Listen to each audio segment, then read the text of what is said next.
पश्चिम बंगालमध्ये, बिहारमध्ये आणि तामिळनाडूमध्ये मतं घाळ केली किंवा काढण्याचा अधिकार नसताना सुद्धा काढली, त्यावेळेस राज्यघटनेप्रमाणे हे फ्री आणि फेअर इलेक्शन आहे का, हा प्रश्न त्या ठिकाणी उपस्थित राहतो. आणि म्हणून मी असं म्हणालो की काँग्रेस आसाममध्ये,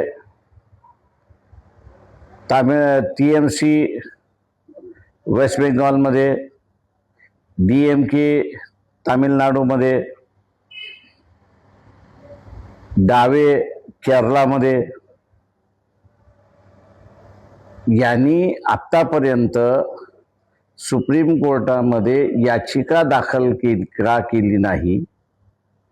किंवा जर सुप्रीम कोर्ट असं म्हणतंय की हे वगळणं गैर आहे, अनकॉन्स्टिट्युशनल आहे, इलेक्शन कमिशनला अधिकार नाही, तर ह्या चारही राज्याच्या निवडणुका रद्दाची रिट पिटिशन का दाखल केलेली नाही, हा मला वाटतं प्रश्न त्या ठिकाणी उपस्थित राहतो. माझा सल्ला आहे